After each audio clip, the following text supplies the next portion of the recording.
EJ is out. That's been the Console Crusade podcast. Wow,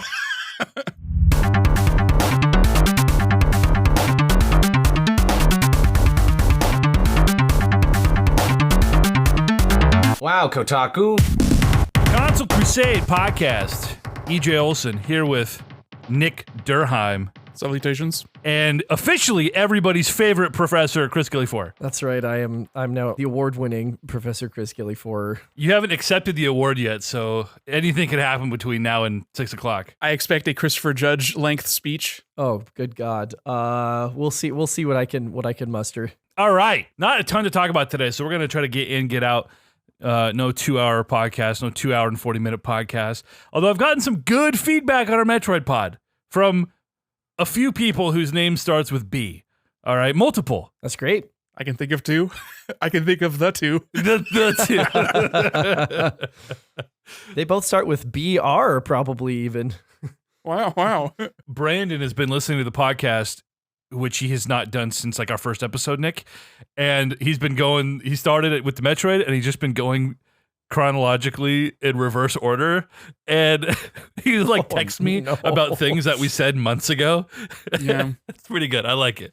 It's like he's climbing into a hole as opposed to out of one. Yeah, Brandon, I'm so sorry, buddy, but we won't do too much of a league update here, but I just want it to be known before we jump into this topic that Chris, you had Redfall drafted in 2 leagues this year. I did. And I counterpicked it in 1 league. And, it has not been reviewing well. No, it has not, Cotton. It's sitting at a 64 right now, which I think would be a league record across 3 years of the worst game drafted by anyone.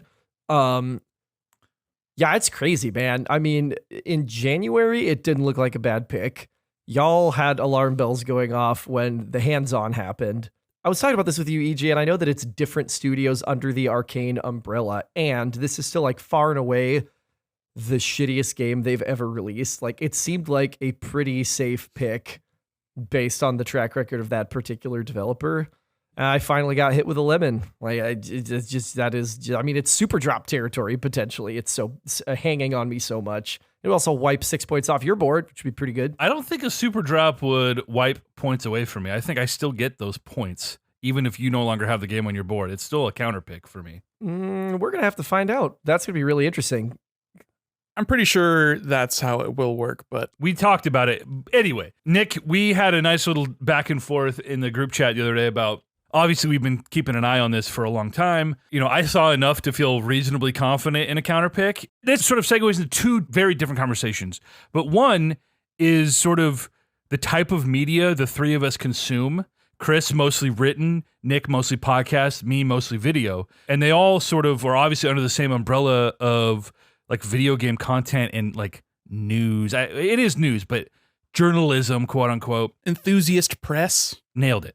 Very interesting how we all sort of took something different away from the last few months of coverage of this game. And it should be noted that like Redfall is supposed to be one of Microsoft's like marquee titles this year. Like they've obviously been harping on Games Pass. We've talked about how they're doing their own thing. They're not worried about Sony anymore. They made all these crazy acquisitions. And this is like another bummer from them. Chris, I don't begrudge you for drafting this game. It was a good pick in January, dude. Like we talked about, Deathloop, which I think Nick counterpicked a few years ago, ended up being Game of the Year. Yeah, it looked, to me, to my sensibilities, Deathloop looked bad. Looked mid to bad. And Redfall looked similar, so I was like, oh, well, maybe that one also pulls an 88, because apparently I don't have the same sensibilities as the people who review these games. Right. Yeah, Redfall just shit the bed right out of the gate. Chris, you had said that like a lot of what you read and had read about this game was largely positive. Nick, you listen to these podcasts and you came with a few examples that were very clearly like people just saying this is bad. And I think I was somewhere in the middle and was sort of reading the tea leaves based on what people who were really looking forward to the game were saying. It's sort of like the bartering process people have to do with themselves and like negotiating their feelings about something they know they didn't like, but they were looking forward to. So totally. Or even just having a prior relationship with PR for these companies and like not wanting to outright shit on it before they have a proper review out. A preview capacity. Obviously, a lot of these people just want to be like, this is what I saw, and I can't extrapolate too much from that because it's an early state of the game. A lot of these things get ironed out in the past few weeks or the next few weeks of development. A lot of these games come in pretty hot. We've seen that time and time again for the past decade since video games have been developed. They come in very hot, last minute kind of adjustments. Many very famous cases of that. But yeah, you could sort of see, like you said, the bartering, the kind of like, are they trying to convince themselves that they liked it while they're talking about it?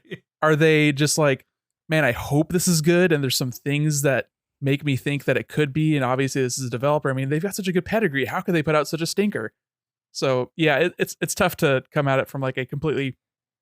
You're never going to be like completely unbiased or anything like that. That's a fool's errand. But you could definitely see a little bit of the negotiations with themselves, like trying to believe, like crossing their fingers, hoping that's good. Arcane is a subsidiary of Ubisoft, is it not? No, Bethesda. Bethesda? Yes. This is Arcane, the Texas studio? Yeah, Arcane Austin. So they did Prey a few years ago, and people really liked that. That also had really big troubles out of the gate as far as performance goes. I remember IGN gave it like a 4 out of 10 as well, because it had a game-breaking, like an A to save.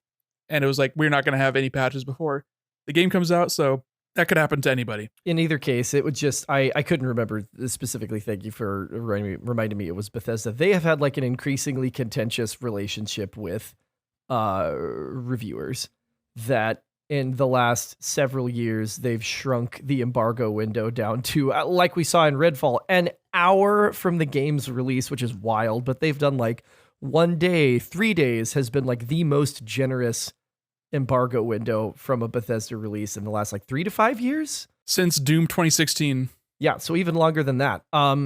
Which just speaks to, I think, their own anxiety with regards to the quality of their releases. Or just a general sort of adversarial relationship with reviewers in general. I mean, even when they have a game that's like a certified success, like there's no way they were internally testing Doom and were like, oh yeah, this is a bad game. They knew that was going to be a good game, but they still had that really short review time for it. And so it has a chilling effect, like y'all were describing, that people who get any hands-on time with this, it's abusive, frankly, where they're just like, you should be so lucky we give you 90 minutes with our shitty fucking vampire hunter sim. And so they have to sell it. They're just shills for this product that they have been allowed to taste. And if they don't do that, then they're not going to get to taste the next one, which means they're going to be behind in coverage, which means they're not going to get clicks, which means they're going to go under, because God knows, like, enough gaming publications, digital, physical, or otherwise, have just sank in the last 10 years. So it's just shitty. Like, there's got to be a better way. I know we've talked about this on this podcast before, but this is just not it. Right. And so this, like I said, sort of segues into two different conversations. And I want to start with the disparity in the kinds of reviews we're seeing. You know, one of the major sort of things that we have harped on countless times is games launching with severe technical problems. Redfall has launched, the PC port's a disaster. I think it's got like a 23 or 28% on Steam right now, user reviews. What's interesting is seeing how a game like Redfall, which is not a good game, so it's easier to pile on, right, when a game is bad. And this also has the extra baggage of being like the first game after the multi-billion-dollar acquisition of like all these studios, and Bethesda being the marquee acquisition for Microsoft. So people are looking, not even just the PlayStation fanboys, but they're out for blood here. But on the other hand, we get a game like Star Wars Jedi Survivor, which by all accounts is a great game. Sitting at an 86 on OpenCritic right now. Also launched with some serious technical limitations on PC. It's a disaster. Seeing the different clips on Twitter and stuff, and seeing the kind of specs that people have in their machines, and they're trying to just like strong arm this game into running well, and you just can't because it's so poorly optimized. And that's another conversation about like, you know, optimizing PC ports and how difficult it is trying to make a game run well for limitless hardware configurations. It's just, that's a whole different thing. But the same people who are holding that against Redfall look at something like Star Wars Jedi Survivor and they'll give it a great review despite how poorly it runs. And Chris, this has been a point for you over the years. We talked about it with Pokemon at length. How a game performs at launch should absolutely, in our eyes, be taken into consideration in a review at launch. That is part of the package. So before we get to the Kotaku stuff, let's talk about performance and where that sits in the review sphere. Oh, the restraint I'm having to exercise right now. But I'm with you, Captain. I will wait. I understand that there are a lot of things that people want to see from a review when they are getting excited for or thinking about making a purchase of a game. And the way that all of those things come together in execution, it has to involve performance. I'm thinking of a game like, I just finished my Claire B run in Resident Evil 2. Just got a PS5. Broken my PS5 with the second run Resident Evil 2. It's amazing. And I'm thinking about that game where it's dark, resources are scarce. There's a lot of enemies around corners that are intentionally blind. You have to be mindful of like what zombies you've like taken legs off of because you may not have a good line of sight on them. All things that are like really critical to surviving this game, which you have like very little health and again, very little resources to stay alive if you screw things up. If this game did not perform well, if there were issues with textures, if the frames dropped consistently, if stuff did not perform the way it was designed to perform, it would make it harder for me to experience this game as the developers intended it, which no matter which way you fucking slice it, belongs in a video game review. And I'll get back to that later, but that's my 2 cents. I think a lot of it is there are some times where performance is not like a deal breaker. I think if you experience those things, that should be mentioned, but I don't know, like it doesn't need to be the crux upon which your review lies, because there's different levels of performance. There's different levels of, if a game is specifically for a single platform and it runs badly, then that's pretty damning. But if it's a game like Star Wars Jedi Survivor where it runs well on PS5, if these people are reviewing the game on PS5, then they never run into those problems. So of course they're going to give it a more favorable review. But if they're running on Xbox, if they're playing it on a Series S, like heaven forbid, I don't even know, does it even run on the S? I think it does because yeah, there's like a huge disparity between the download size on the One S versus the Series S and the Series X. 155 gigabyte game, by the way. Damn, 4K textures. Absurd. That's a mistake. Oh, and while we're on the subject of Survivor, just a quick aside, the physical copy of this game is not a copy of this game. It is a key that lets you download a digital version. You do not own Star Wars Jedi Survivor if you own a physical copy of Star Wars Jedi Survivor, and this is different than like additional downloads or like a data disc that ran with like God of War Ragnarok. If you have the disc of God of War Ragnarok, you own God of War Ragnarok, period. With Jedi Survivor, you can literally play the prologue and then it stops and says, use your download code. That is the only way that you can actually access this game. That's fucking wild to me.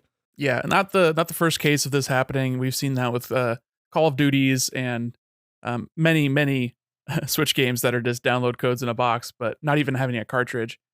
But yeah, I mean, I also agree that physical games should exist in their complete form. I mean, I would love it if every game that got released also got a complete edition at some point, just to give consumers the option to actually have the entire game on the disc, because these games aren't even the real games that you play on day one, because they all have day one patches. A game going gold does not mean that the game is done. It means that the game is done enough to appease whoever in charge at Sony and Microsoft and Nintendo are like, yeah, sure, whatever.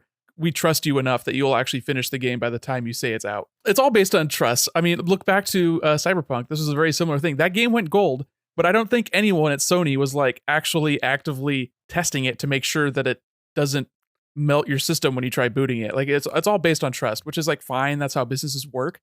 But it does make the consumer question, like, am I actually buying a complete product when I buy this game on release day?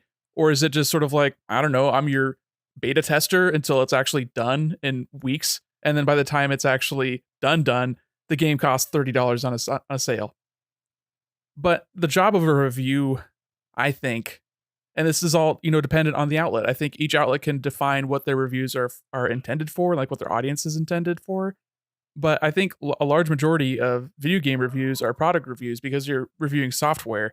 It's much different than an album or a movie or a TV show, because everyone experiences those largely to the same degree. TV shows a little bit less so because your TV setup can vastly change how you experience a show. It's maybe similarly with music albums, but the vast majority of these media sort of experiences are universal, but a game is not universal.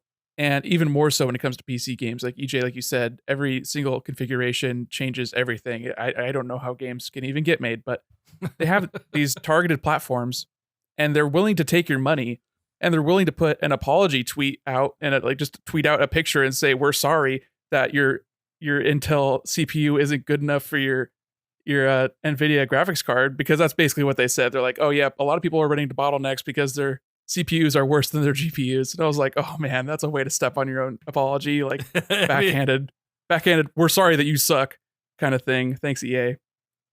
But yeah, I don't know if a review really needs to wield itself as a punishment to game developers and publishers necessarily. In the case of a Jedi Survivor, it's like, oh, if I run into a game-breaking bug, is it my responsibility and my prerogative, I guess, to say this game is a 1 out of 10? Like, is that the point of it? Is it to like stick it to the big man, or is it to like convey your experience and say I had this much fun? I think you might have this much fun. That sort of depends on the outlet. God forbid they report if they are going to hold themselves to, in the case of something like Kotaku, oh my God, a journalistic standard of, if you're reviewing something, it is your fucking job to report on the experience you had, which means if you encounter bugs, if you encounter problems, if you encounter crashes, you should report on that in your review of the game, because all you can review is your own subjective experience. And if that included those things, it should be in there. Yeah, it's just tough too, because like I said, these games aren't done when they're even put out. I mean, a lot of games get the day one patch and then they're perfectly fine. I would say the vast majority of games that come out and are like fine, it's just a non-story, so we just don't think about it. But like games release all the time and they're just, yeah, they work. But a lot of times the preview or the review code isn't even there yet. There's like known bugs and they're like, yeah, we've got a fix for it. It's just not in the chamber yet. It's not locked and loaded. So in the end of the day, we can just all blame this on capitalism, because a game, if it didn't have to, meet a deadline, they could just put it out whenever. And it wouldn't matter. We wouldn't have to have a, release date for Breath of the Wild 2 or for Star Wars Jedi Survivor. It could just come out when it's ready and then anyone can enjoy it in its finished state. But that's not the reality we live in. It's tough to look at something like a game review. Like right off the bat, game reviews are not journalism.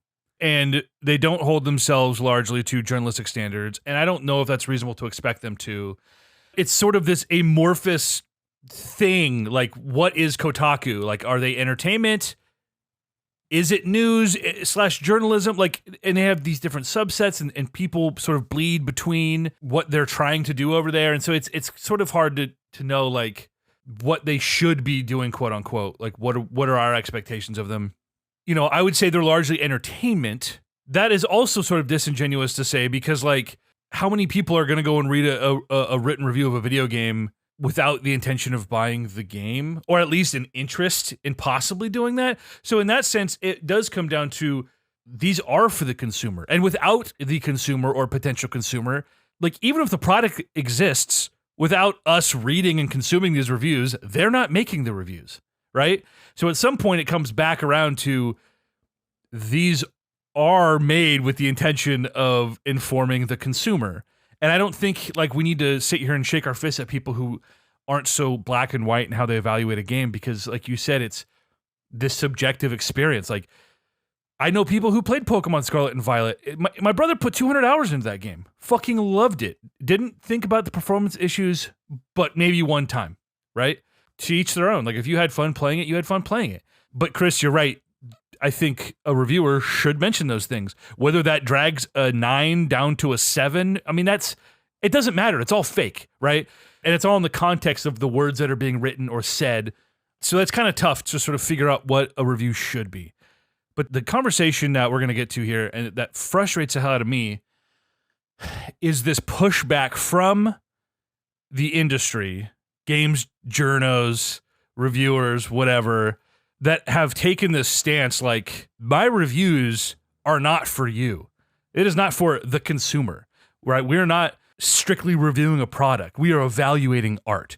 And so that brings us to a tweet thread that went, Chris, he's making a face, that went sort of viral within our teeny tiny community this last week from Luke Plunkett from Kotaku, who's, and Chris, I'll let you read this thread, but basically the lead of this tweet thread was, why are we talking about game performance? No one talks about how bad Fallout New Vegas ran 10 years ago, and it's considered one of the best games ever. And yes, they do. And yes, they do. As if these are historical documents. Or Nick, you joked in our text thread earlier that like my review is art. You know, old man shakes fists at sky. You know, Chris, read this thread and let's get into this.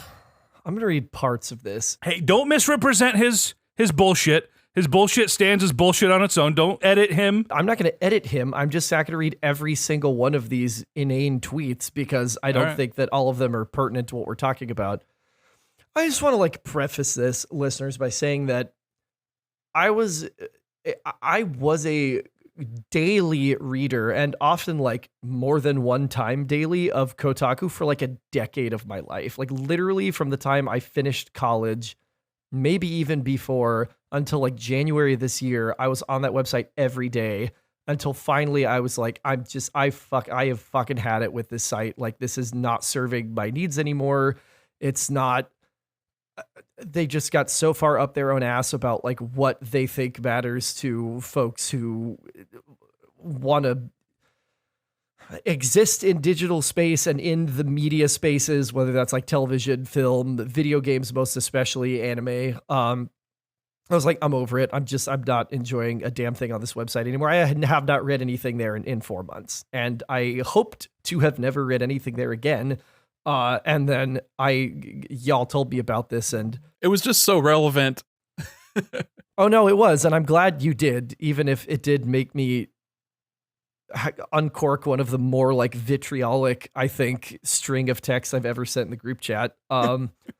Do you know what happens when you devote a huge amount of space in a review to PC technical problems? 1, you get yelled at anyway. 2, your review is shit. Who talks about New Vegas's bugs now? It's an all-time classic, but this review reads like a Reddit post. He goes on to say in a later tweet, this isn't a new take. People are arguing for stuff that has been demonstratively proven bad and wrong, which is exactly why major reviews don't do this anymore. We cover it as news instead. Later down the line, he says, 3 of the top 5 video game websites no longer score reviews. We never did. And almost universally judge a game as a piece of creative work, not a product. All right, look, you're just going to need to give me a little room here to just go. Cause this is one of the stupidest fucking takes I have ever heard in my life. Not only as a video game player am I fucking insulted that you would think I am that stupid that I'm not going to care about the way a video game performs when I put it into my fucking game console in this fucking economy with the money that I don't have to spend on the one game I buy a month, that I'm not going to want to know if it fucking performs badly in the review. Because guess what? If I'm going to go out and try and find a game to buy with my money, because it is a product, I don't give a fuck what you say. The late capitalist nihilist in me says everything's a product, even my own labor as an artist myself, which I'll get to later. I'm not going to go look for your fucking news article about the performance. I'm going to go look at the fucking review, because it's going to give me, it should give me, if there are issues in performance, it should give me, how does this game play? What are comparable games that I could compare it to? Is the narrative compelling? What's the sound and audio presentation like? Is this something that I'm going to enjoy with the tiny bit of money that I can afford to spend on a new game every month?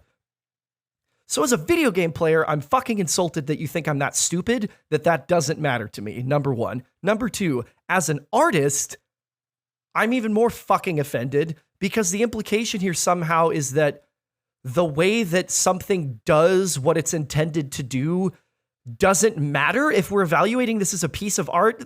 What the fuck kind of idea is that? Like, okay, games are art. We all agree with that. Everyone on this podcast would agree with that. We play some fucking stunning games that I say easily rise to the level of art. So let's talk about it as a piece of art in the way we might talk about a feature film, in the way we might talk about an album, in the way we might talk about a play, in the way we might talk about a piece of visual art. if the sound mixing in a movie is shitty and I cannot hear the dialogue over the music and I lose parts of the narrative, if I am reviewing that film and all I talk about is the acting performances and the cinematography, because I'm trying to evaluate this as a piece of art, you understand, and those are the ways in which we're evaluating this as a piece of art, I haven't done my fucking job as a respectable reviewer of a piece of art.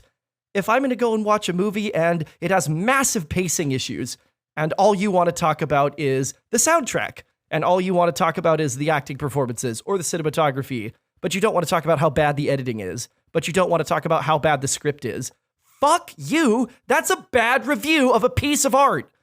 So get the fuck out of here with this take. Like, come on. Are you kidding me? Every self-respecting artist will tell you, you respond to the holistic product. And in a video game, performance is how you achieve what the game sets out to do. You cannot divorce it from all of the other things you're trying to extricate from the full product to make yourself sound important on this shitty fucking C-tier website, because after the Gawker acquisition, you've just been trying to justify your own fucking existence so that you don't go the way of Gawker itself. So get the fuck out of here. Go fuck yourself. I cannot believe I took 2 weeks off of my life now, having like a series of mini strokes, it feels like, trying to do the mental gymnastics necessary to justify this horrible fucking take. This is why I'm not on Twitter. That's all I have to say. I completely agree with everything you just said, Chris. But to further your analogy, the performance, obviously, if a game performs poorly, it stands in the way of experiencing it. Sometimes at all, or competently, but definitely in the way a developer intends it, right? So it's like more akin, maybe there's not a great one-for-one analogy, but it's like saying, guys, Justice League is a great film. No, you have to wait for the 4-hour Zack Snyder cut in 2 years, though. Wait for the Zack Snyder patch to come out before you can like properly evaluate a film, right? But also it could be like if you go to a movie and like you said, Chris, if the sound mixing is awful, or if, you know, for some reason, there's a scene missing or it's playing back at 7 frames per second. Yeah, we can talk about the content as it is, but these things prevented me from experiencing it properly. It's silly to completely dismiss the idea of how a game performs. And this guy, and looking through this guy's Twitter thread, his entire existence now is basically just tweeting dumb, inflammatory shit in his own bubble. Like he's completely, I don't know if he's out of touch or if it's a calculated thing. He's trying to drive clicks. I'm not saying give Star Wars Jedi Survivor a 6 out of 10 because it's got 5-second texture pop in. That's not what I'm fucking saying. I'm saying mention it because it's your job. And I don't care if you're like, oh, that's not a part of a review. That's news. Again, how do you divorce part of the thing you are reviewing from the whole thing and say, no, that doesn't belong there? I am baffled at how anybody could arrive at this and think, and he's getting fucking rolled on Twitter in the comments. Like, it feels like the weird reverse argument of people being mad that reviewers were talking about J.K. Rowling in the Hogwarts Legacy reviews.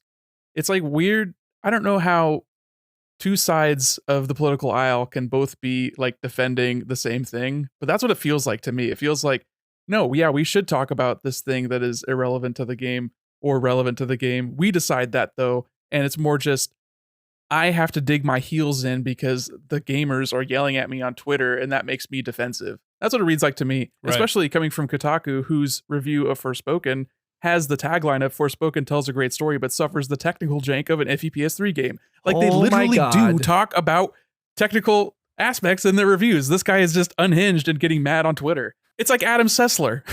That's a rabbit hole, dude. The last year has not been kind to that guy. No. It's very, very much Cliff Bleszinski energy, you know, the something eerie about the timing of the loss of Roger Ebert and the release of a true game as art in BioShock Infinite. It's like, bro, it's a fucking video game review. Let's fucking dial it back here. Like, this isn't for the consumers. This is for me. Without the consumers, your job doesn't exist. Not that many of those jobs exist at all anymore. And like I said in the group chat today, a lot of these businesses are shuttering their doors, and it's probably not because they're putting out a bunch of content that people like and consume and want more of. It's just that advertising dollars do not exist anymore, and they should have never really existed. It was all just a weird fake internet bubble. for the past 20 years. It was an industry built on a blueprint of another dying industry, and people are just sort of now figuring out like that was a bad idea, and what video game coverage looks like is not what proper journalism looked like 35 years ago, So it's, it's been a long time coming, but that's another conversation. This is the same website, by the way, that in spite of all of the things that they affirm to stand for, still reviewed Hogwarts Legacy. Speaking of like that game specifically, still devoted coverage to it, still talked about the game. And I'm like, interesting to me. Just another example of like, you don't know what you are and you're trying to justify your own existence. You want to be this thing that's like, well, we hold ourselves to certain standards, but you're still going to review a game by a creator that you spend literally every opportunity, rightfully, dragging for some of her like awful transphobic takes. So like, what the fuck? Like, you can't even get your own shit straight, and you're a senior editor at that website, Luke. So like, don't get off of Twitter. Go see someone professionally. Like, this is fucking nuts. This is the problem with, well, Nick, you said it, capitalism. These companies can take these performative stances to sort of quell the masses when people are sometimes rightfully, sometimes wrongfully, going off on Twitter, and it becomes a PR disaster. But at the end of the day, these companies are made up of people who are just as complex and fallible as the rest of us. On one hand, we can sit there and like you said, like you guys are not even like holding yourself to your own standards. But there is certainly not a unified voice or vision coming from a company like fucking Kotaku or really any of these places. And some places do better than others.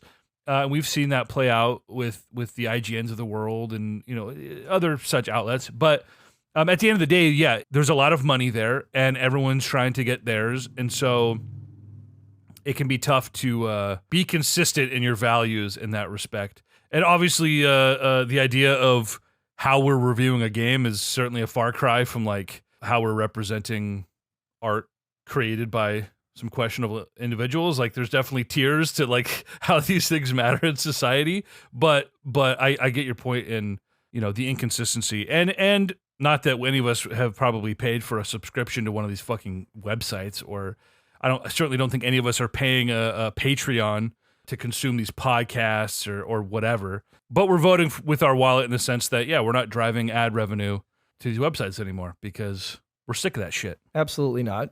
And also, for the record, since I'm going to like put Kotaku on blast for playing Hogwarts Legacy, that is not a game I played, partially because I was kind of like, I could buy or sell on what I'm seeing, but partially because I do live my fucking values. Like, I'm not playing that game. I'm not paying money for that game. It's not happening. Right. And that's a decision that everyone has to make for themselves. Right. Just make it and be consistent. I don't care what decision you're going to make. Like, do whatever you're going to do, but like, don't tell me you stand for something and you have all this fucking integrity as an evaluator of art, and then evaluate stuff that's by a problematic creator. Like, imagine like stumping a fucking Woody Allen film in 2023. Like, that'd be gross. Like, no one with any ounce of integrity is going to do that. It's just not going to happen. Well, and there are certainly degrees to it. Like, there are problematic creators everywhere. It's just like, what's your threshold for like, I won't consume this because X person worked on it. And I know I had made the joke about Weinstein a few months back, and like, that maybe that's a fruitless conversation, but in the sense that like, hey, stick to what you're saying and be consistent in it, especially if you're representing like this large group of people, that's important. I also think there's something to be said about like covering things like that, but covering them from a very broad perspective. And like, instead of just saying, let's just shut down this conversation completely because something's problematic, like, well, let's talk about why it's problematic. And I'm not saying you don't do that, Chris. I'm just saying like the conversation online was very much, if you even thought about Hogwarts Legacy, fuck you. And it becomes these like really stark binaries, and that's also not productive. And we don't see a lot of people who are able to like come to the conversation with any sort of nuance. I would have loved to see that. The headline is 15 hours with Hogwarts Legacy. I'm like, okay, so you played the game, you're talking about the game. But I don't want to fucking talk about Kotaku anymore. Jesus Christ. Makes for good radio, but hey, that's an all-time Chris rant right there. That's the most nuclear I think I've ever been on this podcast. That's good. And it wasn't directed at me. It feels great. I truly love that. One more additional comment on Kotaku and additional websites that are similar is that this is the kind of people that rise up the ranks is because they harbor and encourage a antagonistic relationship with their readers to the point where they're only really getting clicks because of like hate clicks. So if that's the sort of thing that they're relying on from a monetary aspect, then you're just going to get a lot of bullshit that's like purposefully making you mad. And they get the metrics and they're like, yeah, people are really engaging with this, quote unquote. And it's just because it's inflammatory. So it doesn't really matter what they have to say because they're just trying to like get your blood up.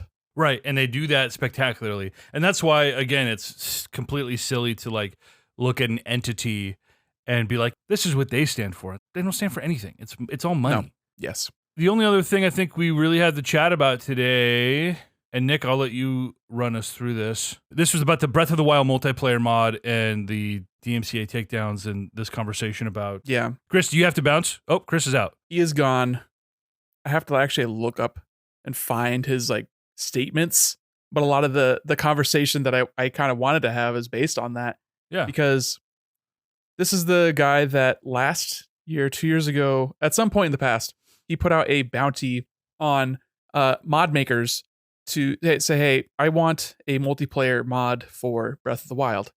This was after, I believe, the multiplayer mod for Super Mario Odyssey, which is very popular amongst certain YouTube creators, Twitch streamers, that kind of stuff. Very fun and weird and broken kind of way to play the game. But he's like, hey, I'll pay someone $10,000, I think it was, to make a mod for Breath of the Wild that lets you play multiplayer. It got done. So he's been uploading videos onto his YouTube channel. And as one could imagine, after they hit like, you know, some, like, I don't know what the metrics were, but I want to say they're like close to 1 million views, that kind of echelon, like 100,000 to 1 million. Like people were watching these videos. Nintendo sent a DMCA strike on those videos. And when he appealed them to YouTube, he received additional strikes on his other non-modded Breath of the Wild videos as well. And then he eventually put out a statement that was basically like, hey, this mod isn't changing any of the original code. This is all under free use. This is my creation. I've done enough to this that it is my interpretation of the product. Like, this is not Nintendo's thing anymore. And it's just very sort of shaky ground to stand on from my perspective. And he was also talking about how other video game companies encourage mods and they think that it grows the brand. And he was saying, like, this is only going to make Breath of the Wild more popular. I'm like, I don't know about that, boy. But the rest of it, I mean, yeah, sure, other companies do that, but it's not like that is like a point that Nintendo would care about. I don't understand like what that argument is even trying to accomplish. It read to me as more of like, this is a letter written to Nintendo, whatever, but it is for the viewers of his channel, basically. Sure. Oh, totally. I understand that like a company has to protect their own IP. Some companies do that with more of an iron fist, but there have been some studies that basically show that like there was an MIT study, I think in 2013, that basically shows that piracy is actually not taking money out of the pockets of these companies. You know, because you always see these figures bandied about by various government entities, and you know, it's robbing the economy of X millions per year. And that's a very misleading figure based on just, you know, looking at the number of, you know, things that are pirated and people who are pirating things. The idea that somebody watching a YouTube video of this mod on YouTube is in any way hurting Nintendo's bottom line is silly logically, right? Like, just thinking about it, it's a dumb thing to think. And it's Nintendo's prerogative to protect their IP, and if they view this as an infringement on that in any way, whatever, this is what they're going to do.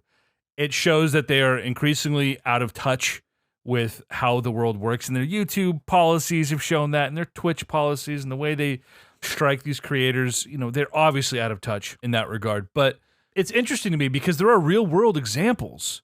Take the NBA, for example. The NBA is extremely lenient in how people use their content, and it started in the early days of Twitter and clips going viral, and now YouTube. They are extremely lenient. And it has helped the game grow immensely in a way that other sports have not been able to in the digital era. And it just goes to show that, like, when people want to talk about your product, you should let them. There is always going to be an outlier where like, yeah, somebody is playing some like twinked up version of Link in Breath of the Wild, and he's got like his schlong hanging out in some fucking crazy mod, and it's like, okay, maybe that gets striked, right? But something like this, it seems ludicrous. And you said that I haven't read this creator's response, but like, I'm getting to I got to the original sort of, this is what happened and I made my appeal. I think he actually did make a video. I'm not going to watch his video because I don't really care. I'd rather just read it. yeah. Initially, this was actually like almost a month ago, so I got to it very late apparently. But he said, incredibly disappointed that @Nintendo America has decided to block my videos on Breath of the Wild. It's the love for the community and the innovation that we bring to it that has kept it alive and brought new people to love the Zelda series. I hope you reverse your decision soon. It's like a lot of self-importance in that. It's like, without me modding your game, Breath of the Wild wouldn't sell 25 million copies. Like, I don't think that has the reach that you think it does. And then, just a second tweet update. I have appealed these claims. As of now, they are still visible for you to watch. However, they are not monetized. Hopefully Nintendo releases these claims as I significantly transform their work and my videos are under fair use. Like, you don't get to decide that. YouTube decides that. And YouTube will always side with the bigger company because they don't want to deal with the crap that comes with not dealing with it, you know? But yeah, I'm reading through his tweets and it's just a lot of ho-hum about his career because this is what he does. This is his job, is making these kinds of videos, and he just flew too close to the sun and he got snuffed out, which, yeah, obviously it's shitty that a company can just do that, but when you're playing with fire, that is a reality that you have to live with. Fair use is an interesting thing. You're right. YouTube will always side with the big company, and fair use is only useful insofar as actually taking it to court. Yeah, YouTube is not court. They don't care if you say, but it's fair use. They care that someone said, hey, take it down. Exactly. At that point, it becomes a fucking war of attrition. You think you're going to outlast Nintendo's attorneys in fucking claims court over damages perceived on their end and damages perceived on your end because now your videos aren't being monetized on YouTube? And no, you cannot possibly. Unless you are goddamn fucking Elon Musk, you cannot possibly hope to go into a court case against a company like Nintendo or anyone else of that magnitude and possibly make your case that what you're doing is under fair use. And this is while on principle, I understand the point he's making. It's ridiculous to think that like his work alone has contributed to the popularity and or the sales of this franchise, right? But I understand the principle of it, and I understand the point he's making, however self-important it might be. I tend to stand with the creators in these instances. This person, clearly based on their response, like, could have and should have done a better job of representing the principle of this matter, instead of making it about, like, my livelihood and my career. And it's like, okay, there is a valid argument to be made here in favor of what you're doing. I understand the emotional response. But at the end of the day, it's a big circle jerk, and Nintendo's going to do what Nintendo's going to do. And nothing we do or say, as they have shown, will change their mind about anything. Talk about a fucking bubble. Nintendo, Japan, they are in their own world. This sort of thing will likely never change the way it has for a lot of other companies who, I don't want to say there was like writing on the wall, but like they quickly came to understand the new landscape, right? With how games are consumed and how their content is used. And in most cases, those things are left alone. I know there's like a whole rabbit hole of like how YouTube does like automated strikes and like it's a fucking clusterfuck. And if your sole income relies on that system, like that is super shitty. Yeah, good fucking luck building a house on sand. Literally. Sure. I just think that this person is clearly like thinking about their own thing, which is totally valid. I mean, it's fine. He has the total prerogative to do that, but it doesn't make his argument any more, true, I guess. But I mean, just another tweet that he had. It's hard to become excited for Tears of the Kingdom when the Zelda community is being nuked off YouTube. It's like, yeah, that's your lived experience. I mean, sure, but like the game's going to do fine. They don't need you. A lot of these other companies that encourage mods do need the community and like mod support to either A, fix their game with the case of Bethesda, or B, give it the promotion that lets the game sell in the case of countless indie games. So Nintendo are in neither of those camps. So they don't want a clip of multiplayer mod Breath of the Wild going viral on TikTok 2 weeks before Tears of the Kingdom comes out. I mean, they are in full lockdown mode promoting the new thing. and getting wallets out. That's what they care about. They don't need you to promote not their game. You know what I fell asleep to last night? A 2.5 hour Breath of the Wild retrospective that came out 24 hours ago. That right now is sitting at 200,000 views. Good thing it hasn't been nuked off YouTube, man. Well, that's what I'm saying. That's exactly it. The community's dead. I completely, again, understand where this guy's coming from. It sucks, for him, obviously, and a small subset of the community. And some of it is also like Streisand effect, like how much of them taking it down is really saving the PR image versus leaving it up. Like, what's the calculus on that? And I think a lot of that comes down to, well, it's probably a net even, but we're also protecting our copyright, which is like paramount for Nintendo. Rip that community. Yeah, it was fun while it lasted. Ready to join the Tears of the Kingdom community in 2 weeks, you know what I mean? So Tears of the Kingdom leaked. Yeah. I don't know how to, I don't even know how to say it. Maybe we should just shouldn't say anything at all about it. You probably shouldn't, because you've actually looked at some of the stuff, and I am doing my best to avoid the places where that would be posted. So I cannot click into like big YouTubers or Nintendo themselves, their tweets, because it's obviously going to be the number one thing posted because blue check marks float to the top. And guess who? The kind of people who would be posting leaks into people's mentions are going to be the people who pay Elon Musk $8 a month for their vanity check. Right. The blue checks with big Han Solo dies at the end of this film energy. Yes. And it's quite dangerous. I guess we can't get spoiled playing on Miiverse and Smash Bros, but that's another time. Damn. Another time, another place. The good old days. It hasn't been as hard as I thought to avoid story spoilers. And I don't know if that's actually saying much, because like Breath of the Wild was like 2 tweaks away from just being fucking Minecraft. Yeah. Or fucking Dragon Like Quest cutscenes builders away. and shit, you know? And so it's like this game is probably only going to further lean into that. And that'll be up to all of us to decide if we're into when it comes out. So I guess I won't say much then about what I have seen, what I have avoided. But seeing early copies of the game, which reportedly have been released, like Street Date was broken by some major retailers like Walmart, and I can't remember if Best Buy was on the list, but Target I think was on the list. Wow.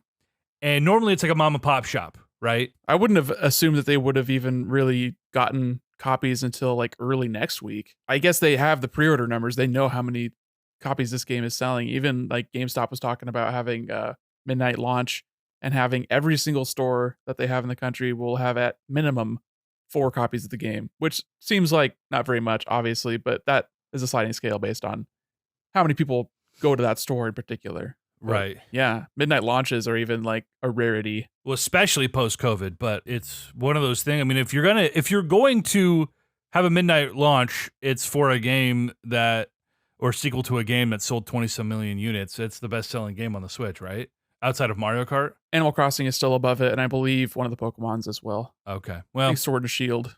Scarlet and Violet will probably surpass it as well. right. But I mean, it sold better than Mario and one of the Pokemons. I can't remember if it was just the spin-off or what, but yeah, I mean, it's just crazy numbers for Breath of the Wild compared to every other Zelda game before it. And clearly they have high expectations for this one, and I think it's like totally justified. I think the pre-order numbers are probably insane for Tears of the Kingdom, despite its $70 price tag, which being a new thing for the Switch, I mean, who knows what other games will hit that as well. It sucks as a consumer to pay $10 more, but it's also just sort of industry standard. Like, what would you rather spend $70 on, Tears of the Kingdom or Jedi Survivor? I mean, most people would probably choose Tears of the Kingdom, and I'm looking at Jedi Survivor on Steam right now, and it's $69.99. That is the price of a new AAA video game. So I think that's fair in that respect, and I will pay it. But it's standing above other $60 games on Switch is a little bit, still hurts. I would much rather pay $60, but I don't mind paying $70. I would be happier that next week I drive up to Portland and I come to your house and we go to Best Buy together and we wait in line, however brief, and we pick up our pre-orders for the Switch 2, spending that $350 to $400 plus the $70 plus the $70 for another Pro Controller. I'd be happier spending that $550, $600 than I am just spending the $70 on Tears of the Kingdom. Sure. we don't need to go down the Switch 2 rabbit hole, the Switch Pro, but like Nintendo is really behind the curve right now from a tech standpoint, and it's been hurting the Switch for a while in terms of like end user. It's obviously not hurting their sales too much. And to me, this was like, do you want to do a Switch 2 or Switch Pro and not throw it into the turd bowl with the Wii U?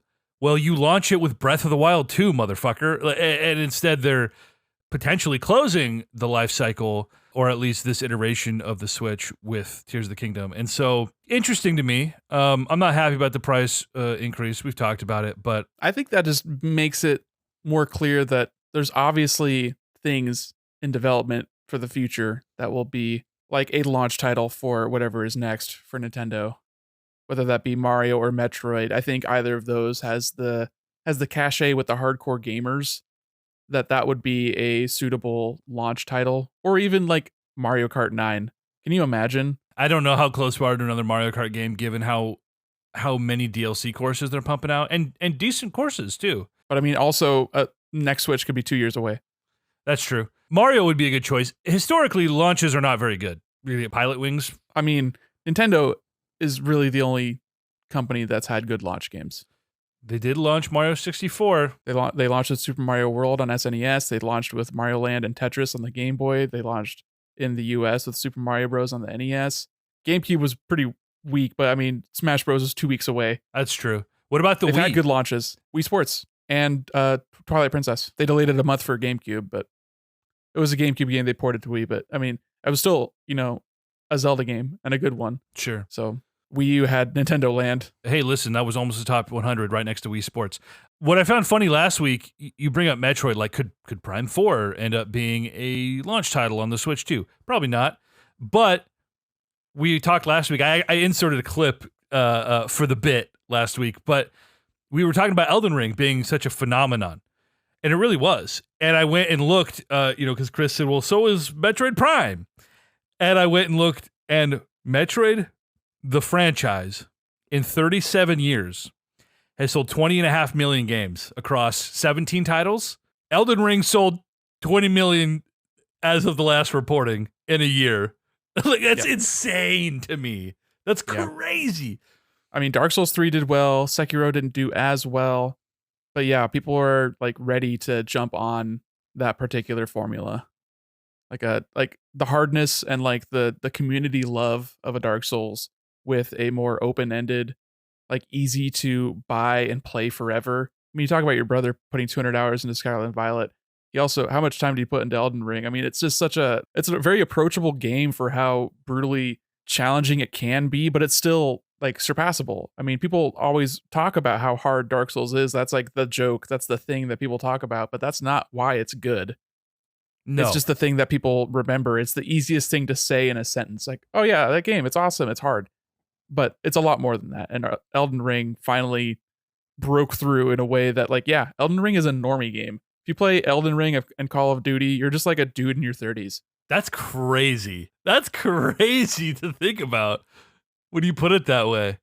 I mean, it really was a phenomenon. Like, it blew me away. I remember telling my brother, I'm like, dude, you're going to fucking hate this game. Do not spend $60 on this game. You're going to fucking hate it. Your last experience like this was Skyrim. This is not fucking Skyrim, Andrew. And, well, I ate my words. He fucking loved that game. He 100% of that game. He got every achievement on Steam in that fucking game. So, I mean, I'm glad he liked it. Like, it sucks to be like, yeah, I spent $60 or $70 on a game and I fucking hated it. Yeah. I would have never pegged someone like him. And you look at the Steam user reviews, and there are plenty of people who are quite unhappy that they had the FOMO when that zeitgeist was rolling out. Like, they, and that's to be expected. Like, it's a pretty niche experience despite its growing popularity. It does what it does really well, but it doesn't do a lot of the things that most people would expect from a game like that. And so, yeah, a lot of people see the hype and they're like, oh shit, I have to experience it. And then they're like, what the fuck is this? But that was the best selling game of last year, right? No, I think Call of Duty still took it. But fuck Call of Duty. Yeah, well, it's like, does that even count? Among real games, yeah, it was the best selling game in our hearts. Right. I think even the previous year's Call of Duty outsold it in the year that I don't know. this tracking like NPDs and the US sales charts is not exactly indicative of the worldwide market, but it is a large market, probably the largest. But I don't know what percentage of the worldwide sales are for console stuff is the US. I'm not sure. But it did really well. And like kudos to FromSoft, get their flowers, get like infinite budget for as many games they want to make as people are eating it up. Makes you wonder how Armored Core is going to do, because that looks like a mech-ass mech game, not like a Souls game. So are people going to they're going to have a rude awakening when they excitedly download the new FromSoft game and it's just a mech game? Or are they going to be new converts because they'll eat up anything that's given to them from Daddy Miyazaki? I wrestled with myself last week on this. I bid on this game. I won't tell you how much I bid on it, but a decent amount, because I got caught up in the hype. Twitter was blowing up about it when the trailer dropped. And then just the more I looked into the franchise, the more I looked into the formula of these games, the more I looked into sort of anecdotally different people's experiences, I was like, oh, probably a low ceiling. I could see it breaking through, especially if this is like the best Armored Core game. But I changed my bid to $1, knowing that someone else would outbid me on it, because I just was like, man, my last slot, I don't know if this is the one. I got caught up in the hype for a second. But you're right, like it could break through the way Elden Ring did. Although none of the Armored Core games have done remotely as well as a Souls game. Like Souls is just its own thing. I think there are a lot of people are going to be in for a rude awakening when they get this grindy, difficult to control game full of fucking systems, when they were expecting a grindy, difficult to control game full of systems. Elden Ring is not particularly hard to control. None of the Souls games are. No. They're very simple. Very simple. Heavy attack, light attack, dodge, block. There you go. Now get good. It is two different kinds of complexity. I would assume a mech game is very mechanically complex just because of how many different weapons you can attach and the way you can customize. And yes, mechanical. And I know I did that on purpose, but a lot of systems as well. And yeah, I mean, I was just trying to think to myself, what is the like highest reviewed mech game? Like when you think of a mech game, you think like making the robot, doing the missions. Xenoblade Chronicles X? Xenoblade Chronicles X is like sort of a mech game halfway through once you actually get the mech, but I mean, it's still a like MMO light version of Xenoblade. Because there's like multiplayer, kind of. I'm not even sure. I don't remember what that even integration was, but it's got a pretty low ceiling for the genre. But FromSoft can easily bust that wide open. I mean, what was the Souls like before they made that? What was the ceiling on a dark fantasy, hard as nails action RPG? Probably not very high. I mean, I would never classify any of the Elder Scrolls games as like dark fantasy. They're just kind of fantasy, sort of the Oblivions and Morrowinds and sort of that lineage of the different, I can't remember, the like Baldur's Gate sort of predecessor. I don't know if there's actually like literal lineage as far as developers and sharing personnel between those old games, those old Dungeons and Dragons based RPGs, but it sort of had that vibe, like a consoleized version of that. So I don't know, like it's an anomaly. I don't trust it. I didn't bid on it. Did I bid on it? I might have bid on it, but I didn't bid like a lot. I was like, I'll throw $10 or $11 at it to see if I get it. And if I get it, it's probably going to be like a low 80s, but whatever. That's 10 or 11. See, man, the economy in this fucking league has been so hard to figure out. I bid, $16 on Xenoblade Chronicles, thinking I was massively overpaying for an 80. Thankfully, it's sitting at a 90. But I was just like, holy shit, man. It's just been so hard to figure out. It's just been ridiculous. Highly competitive. Yeah, I haven't made my official prediction in my spreadsheet yet on Armored Core, but right now my gut tells me that like 78 to 80 is kind of, people are going to be like, yeah, a lot of cool ideas. It's hard to control. The gameplay loop is what it is in all the other games, which is definitely not as satisfying as the loop in a Souls game. Has FromSoft done all of the Armored Core games? Yes, they own the IP, I believe. Okay, interesting. I saw a photo of how people who played Armored Core games hold the controller, and it's like backwards. Fucking insanity. And people were saying like, now is the time to invest in a pro controller with back buttons. It'll change your life if you're going to be into this game. Yeah, I mean, that's a similar meme with like Monster Hunter. And I would say that Dark Souls has a pretty strong sort of lineage from Monster Hunter as well, as far as the way the controls work and how deep the combat systems and the way you would approach big monsters and like fight them. Pretty Monster Hunter-esque. While you're talking about doing predictions, I wanna I wanna get what was your prediction for Redfall? Because mine was very off. Let me pull it up right now. Predictions. I think it was like 74 maybe. Hold on, let me see. Redfall. Yeah, I had it at 76, so I was a little bit more I also have it at optimistic than you. 76. Let me share my screen with you. Go. I have 76 on it, and so I was obviously off. I'm still going to count it as a win because I knew it was going to not be good, but obviously as far as the spreadsheet goes, it was bad because it was 10 points off, so that's in the red. What does Redfall mean for Microsoft? We talked about in the group chat about like, Starfield obviously is supposed to come this year. Will it at this point? Will Redfall potentially push them to sort of read the room and say, all right, let's give this another 6 months in the oven? Like, I think it totally just depends on how far along Starfield is. I would hope that they, take a case by case sort of approach on these games, because if a game is coming along nicely and like give it the marketing push that it deserves, sell people on a bill of goods that is reasonable and like realistic. And I don't know, I mean, you can't just say, yeah, this game is not that good, we hope you play it. Like, you have to sell the game, you have to market it, you have to, try to get people excited for your products. But if Redfall was the game that they were trying to make and that's what they came up with, then they should have either delayed it until it was like at least performant, or they should have canceled it. Like, honestly, just like can it. I mean, how much money does Microsoft have? What are they losing? They're losing time, which they don't have infinite of. I mean, they almost do, but I mean, how many years has it been since their last good like exclusive? Was it Forza? Is it just Forza and like little games like Hi-Fi Rush and Pentiment? They cannot sell their console and their subscription service on smaller games like that. They need to have the big tentpole releases that people are excited about that will then stump for their platform.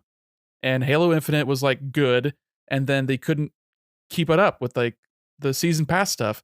And so they ruined the goodwill of that game, and that franchise as a whole has been sort of a boondoggle around their neck since Bungie up and left.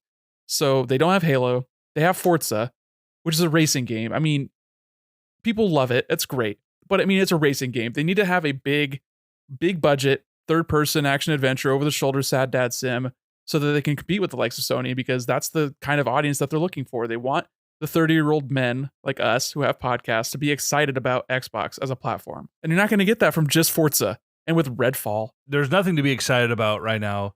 And as much as we've praised Microsoft for sort of pivoting and trying to innovate in this space that has largely been the same for decades, the console wars and the like, you say they should have canceled Redfall if it wasn't gonna get to the level that it needed to be. Especially, I mean, you're not going to justify billions-dollar acquisitions making games like this.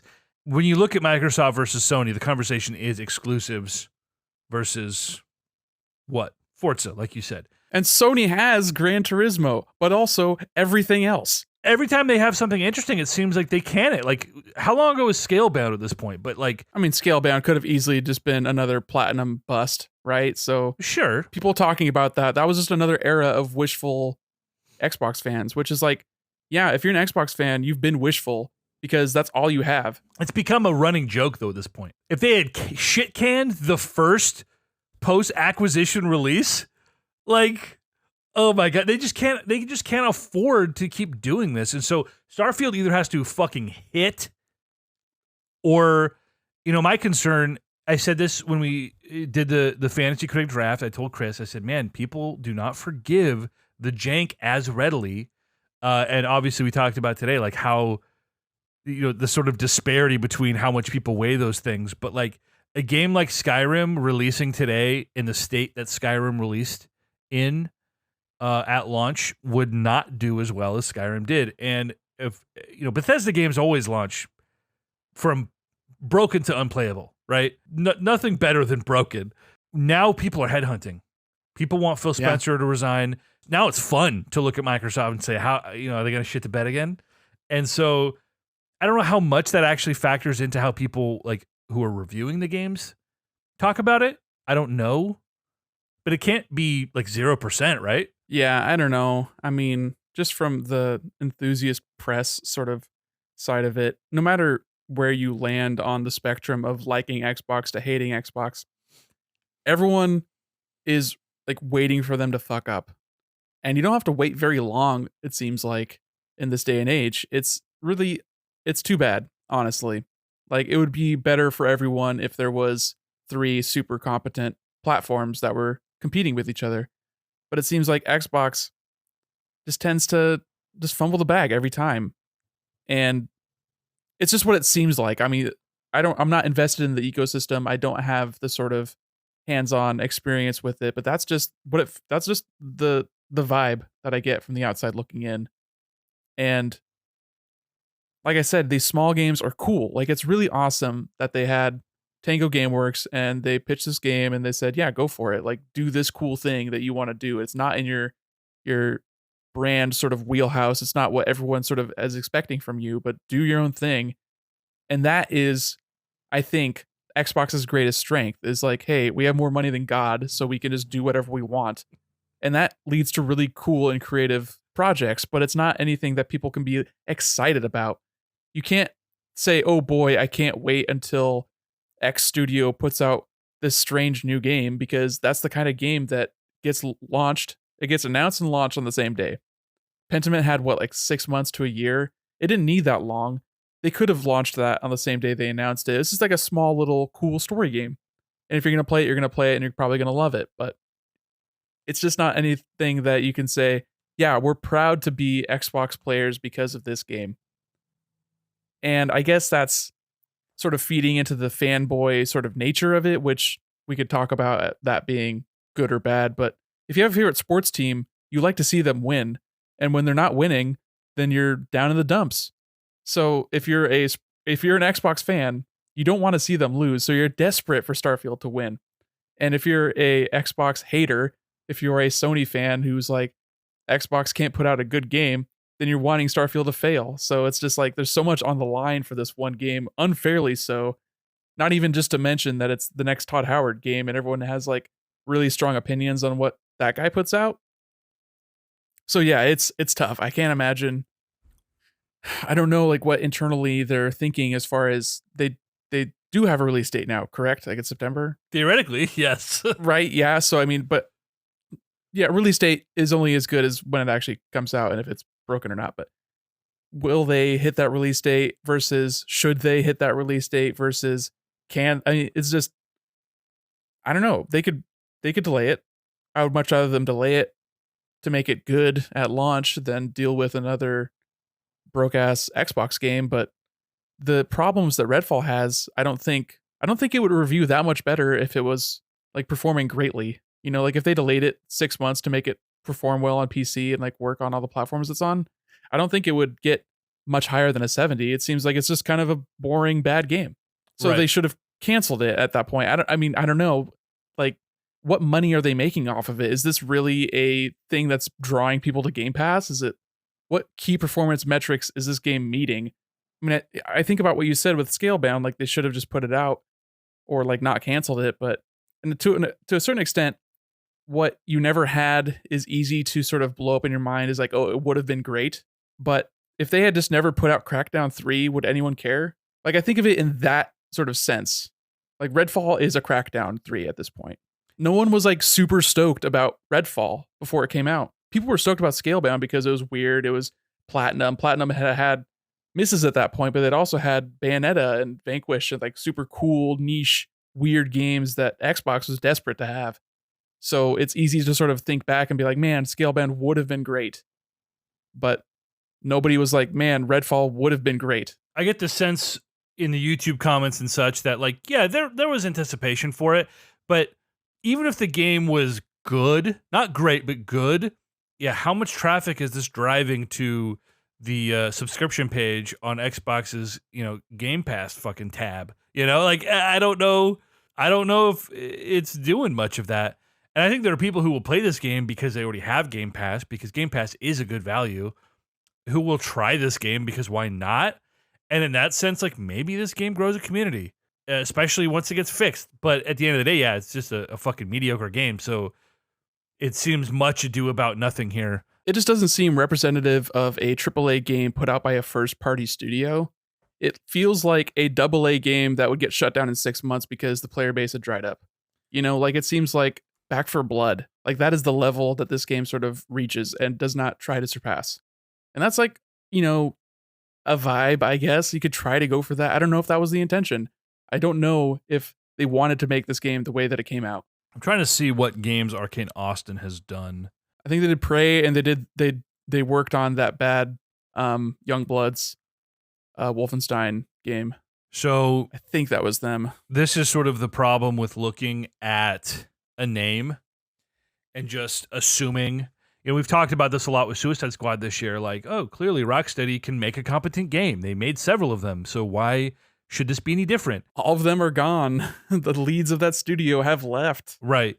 So between the turnover, but also looking at Arcane, it's like, oh, this isn't even the studio that made Dishonored and Deathloop and all these games that people regard well. Prey didn't even review that well, did it? It had problems at launch. So it didn't review great initially, but then I think that was like a platform specific thing. Like it had problems on PS4, but the PC version was better, if I recall correctly. Wasn't that like it was like not a remake, but it used the same name and people were confused about what it actually was supposed to be? Yeah, because there was a game called Prey back in 2008, 2007, around there, about like it was completely unrelated to the game that you and I are now talking about.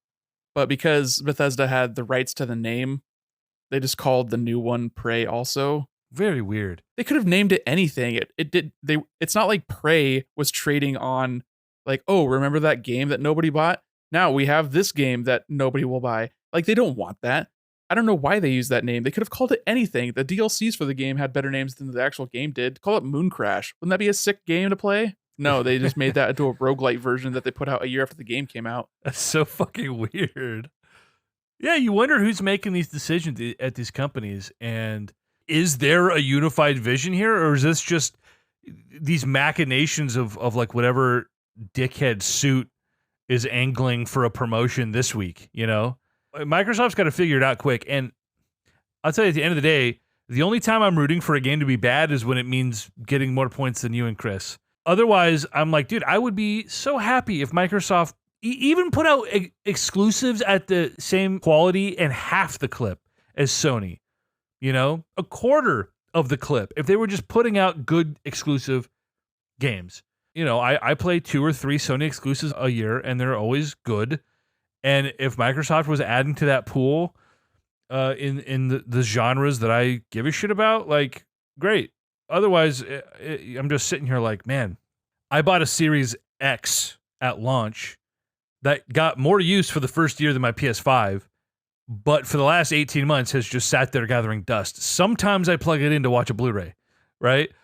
And that's disappointing. Game Pass even got to a point where, like, when that 2-year subscription ended after that initial, the deal they ran where you buy the console and you get 2 years of Game Pass, whatever, that expired. I think I paid for an additional month a few months later to try something out with Brennan, but other than that, I haven't even been able to justify $15 a month for that because I have access to most of the things I want to play, and they're not putting anything out that I feel like I need to play with urgency. So why spend that money? As much as I agree that a service like that should exist and appreciate that service, it's not doing it for me at the moment. Yeah, I mean, it's a time thing for sure too. I mean, it's hard to justify all the different subscriptions for streaming that we currently do have. So if you are watching TV shows, which you definitely do more than I do, then it's hard to justify having a subscription for games that take even longer than TV shows, which do take a long time. Yeah, totally. There's too much to consume and not nearly enough proper free time to consume it in. So yeah, it's the problem. It's just a graph of as you get older, you get more and more money, but you get less and less free time. It's boomer me yelling at circumstance, but whatever. I mean, that's just the truth. And here we are talking about it anyway, baby. Well, I'm just glad I don't have the lowest scoring game in the league anymore. Blanc was that really the lowest? Yeah, I mean, second lowest was Storyteller from you, so. Yeah, I know. Man. And then Destiny right behind. Destiny was 71. Brendan, I called him the other day when literally, so I'm just about to head back to Eugene on Monday. and it's like 4:57, and I'm like, dude, 5 o'clock rolls around, bro. Redfall, give it to me. And I'd been following this. We talked about it in the text thread. Dude, the writing was on the wall for that game, and as much as Chris didn't want to believe it, it was like, dude, it'll be shocking if it's decent at this point. You gotta hold some of that optimism. I don't begrudge him that. No, but, it's part of the experience. Gotta beat your chest. You gotta show a strong face. But I would have otherwise waited for him to, on Sunday finally check Redfall and put it in the chat. But instead it became this whole fucking routine and this whole fucking song and dance. So I was sitting there with my phone at 4:57 waiting for 5 o'clock so I could look as soon as they started rolling in. I texted you guys, and after about 30 minutes, I got in the car and I called Brennan. And I was like, yeah, because Xenoblade also had just come in. So I'm sitting at a 90 and then a -5 for Chris on Redfall, which I had counterpicked. So I was like fucking stoked. And I was like, I needed that win today. And the first thing Brennan says is, man, I'm glad I don't have the record for the worst drafted game in your league history. I said, listen, it should be Chris. 2021, Chris lives on in our hearts. Dude, if I have to eat crow in Disney Illusion Island, I am just going to lose my fucking mind. But I'm hoping that comes in at a similar score, and then I'm going to be feeling pretty good. Is it possible that I could gain points on 3 counter picks this year? Be unheard of. Yeah, I could see it. I don't think you're going to gain points on Illusion Island. It'll probably be a low 70s. Well, I hope. Fingers crossed. Fingers crossed. Alan Wake. If it comes out.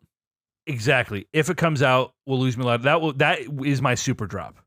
Like, I am waiting until the final hour on Alan Wake because it'll definitely review well if it comes out, and I don't want to get saddled with that. Yeah, at that point, do you wait until it does come out to super drop it just to lock Brennan in, or if you think it's actually going to be good? I think it'll be good if it comes out. Yeah, I have no doubt about that. So I don't know. I'd probably. Like, the smart thing to do in the event that it gets a hard release date before December is to just wait and see how it plays out on the off chance that it's a boner, like it could be, whatever. Or just drop it so that you can get a better counter pick in. Well, I'd probably play it out. Depends on timing. I agree. Yeah, it depends on timing. Yeah, again, if it's like December, then I might not have a counter pick option, and that would be a big problem. I would definitely, right now, I feel like it's anybody's game, Nick. I mean, just looking at your average game score, I feel pretty good about where you're at.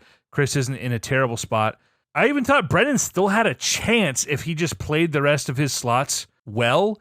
I don't think he has with Cult of the Lamb. It's looking really rough with Last Case and Cult of the Lamb. I mean, Last Case I think will get enough reviews, but that super low score from PC Gamer is not going to help him. The only 2 top critic scores right now is a 54 and a 65.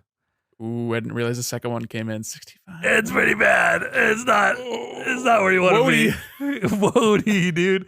I know this is not a league update and we're going deep on it, but I love the fact that Redfall, in the league that Chris is trying his hardest in, is now his worst reviewed game across 3 leagues, including the whammies, bro. Including the whammies. That thing's sitting at a -6 right now. Yeah, I mean, just to keep you humble, though, he still has a higher average score than you do. I know. My average score has not been great. Even without Storyteller, I'm still only averaging like 10 points a game. Your average score is lower than Brennan's. Well, I also have fucking 10 games released. He has 3. So I have 5 games that are like 10s, which is not terrible if all your games are 10s. What's my average score then? Like 9? 9.82. Okay. Chris is at 11.17. I'm at 12.92, and Brennan's at 10.22. So, I mean, we're all like in the ballpark. I have 2 potential 90s on the board still in Zelda and Forza. You've got Hollow Knight, which is just going to be a ripper. If it comes out, yeah, I am set if all my games actually release, but I'm still looking at some potential zeros, which is damaging for sure. You also got that unannounced slot, though, that you picked at 4. Yeah, I'm feeling okay. And I also do like that I still have lots of slots to fill as we get into the announcement season for games coming out later this year. Right. Uncontested. Lowly contested. I mean, Brandon, I think, has been sweating and trying to get pickups as he gets them. And you still have a slot open, and Chris is holding on to money in case he wants to do conditional drops, but he's also running out of conditional drops too. Right. He has 1 conditional drop left? I'm not sure about the actual quantity, but I'm just looking at the number of games that he has unreleased and then the games that are locked down. And like, Is he going to conditional drop Pikmin 4? No. No. Is he going to drop, Master Detectives? Probably not. Fuga? Potentially. That's the only card he's been sort of putting down as far as like, yeah, I will drop this for something else. And he only has a week to do it. If he doesn't do it this weekend, he's It's stuck. out. Yeah. Yeah. That's pretty rough. So what? He super drops Redfall whenever he like asks for the super drop and then goes and gets something else. Whatever. He has enough money for like one pickup. No, he has $17. And anything I would really want, I could easily just be like, yeah, I'll just put 18 on it. Whatever. Right, exactly. My concern for him is looking at Replaced and Planet of Lana, 2 games that should be reasonably scored. All indications point to them being quality games. If they come out, those are 2 counter picks for him. If that's a -10 for him, obviously he's going to want to counter or super drop one of those, not Redfall. He thought that by super dropping Redfall, that would be a 12-point swing between us. But I keep my points. I'm pretty sure we discussed that explicitly on the draft pod. You can go back and check, but I am pretty sure that even if it does remove it from your counterpick slots, I would just league manager it in. Right. And give you the points that you would have gotten. Right. It would seem unreasonable that him dropping a boner would negatively impact me. Yeah, it cost you money to get that counterpick. You can't drop your game for you. Right. He should have saved his counterpicks for After Image. I think that was a safer counterpick, personally. Yeah. I mean, obviously, you didn't even try to pick that game up. I thought that there would be some interest. I mean, yeah, as far as like actually trying to pick it, yeah, I had no interest in that. I'd been seeing that, like, it's been in my Amazon, like, oh, because you bought X indie game, here, buy this for $25. It being on pre-order for Switch physical for $25 for months and months and months does not make me think it's going to be a good game. I did not consider that. I had seen a lot of the hype about it in the like collector subs and YouTube, and anytime you get like a niche title on the Switch like that, your mind always goes to it being some like hidden gem. Yeah, it's not like it's some like PS4 schlock. It's like, okay, this is a Metroidvania that looks beautiful aesthetically, and it's getting a physical Switch release. So yeah, it's kind of a bummer. And now I'm like kind of regretting my Humanity and Harmony picks. I think both of those have like low floors but high ceilings, so they're risky. Yeah. So I would say they're probably like unforced as far as you dedicating yourself to them this early without a lot of preview coverage. But I mean, I'm not gonna steer you in a direction I think would be beneficial. I'm just gonna evaluate what you are doing and have done. The problem that I ran into after a couple of my initial releases, like Fire Emblem and Kirby and Company of Heroes and Wolong, that I thought was going to be a few points higher. Like, I was like, all right, if I'm getting 10s on everything and Nick is getting 17s and 15s, I will quickly run out of steam. So I need to take those high risk plays. I also don't have the capital to get into a bidding war. The fact that I thought I was overpaying for Xenoblade at $16, and that was way more than I wanted to spend. I'm obviously glad I won it, but I was like, man, I do not have the money. And you tied for it. Oh, did I? Did we tie? Yeah, you tied. You just got in earlier. Was that Chris and I that tied? Yes. Wow. How pissed would you have been I would have lost it, dude. if Chris rolls in with a 20 under his belt, snake from you again? It would have. Listen, this week could have got so much worse. Like between Xenoblade, if I'd lost the tie, and then Redfall was a competent game, this week could have been. I would have just bowed out of the competition completely. Speaking of Xenoblade, I'm gonna get back to playing that as soon as we're done recording. You've been playing the DLC, yeah? Yep, 20 hours in. Oh wow, pretty good, dude. How much? So I picked up Xenoblade 3 on the BOGO sale at GameStop. Yep, I remember you talking about that. Top 100. So I felt reasonable in that purchase, whether I get to it soon or not. I know you had kind of waffled about like, is it Xenoblade 2? Is it Xenoblade 3? And I was a little concerned about the purchase until I realized that the 3 games are not direct sequels to each other. They're in the world, but not. I can play 3 without having played the first 2. Correct. 3 is not following the characters from either 1 or 2 explicitly. There are characters from 1 and 2 in 3, but that is not their story. It is a different story. And I do not think you would have more context, and you would appreciate the setting and like the story more if you had investment in 1 and 2, but I think that's just the case in any game in a series. Like, you're going to like Final Fantasy VII more if you played Final Fantasies 1 through 6, despite them not having anything to do with each other. It's just like the progression of the games as well. But yeah, 3 is a direct sequel, but also you don't really need 1 and 2 to enjoy 3, I don't think. Okay. You would just enjoy it more if you did. Without getting into spoilers, it's hard to fully diagnose how closely related these games are. I mean, I played 2 before I played 1, and then after I played 1, I was like, oh. Shit, man. See, And then I played 3, and I'm like, yeah, okay, it's all coming together. oh, man. See, I like those moments. I don't want to lose out on those moments, but You're not losing out on it if you never experience it. You're never going to play 100 hours of Xenoblade 1, 100 hours of Xenoblade 2, and then 100 hours of Xenoblade 3. That's just not in your life. no, Okay? that would be pretty crazy. No, you put it on easy and content tourist your way through 3 for my sake, maybe, if you feel like that's just the vibe you want to have. Like if you get sick or something and you're just like, I've got a head cold and I just want some anime blasted into my face and I have some hype music and some, cheesy line reads, but it's still like amazing. It's still like that Goku get hype moment kind of thing. Then Xenoblade is the game for you. Well, we do need to talk about what our next game will be collectively. It's going to be Tears of the Kingdom. Or you mean just the 100, the back catalog? Looking at the back catalog, obviously, yeah, Tears of the Kingdom will be our next game.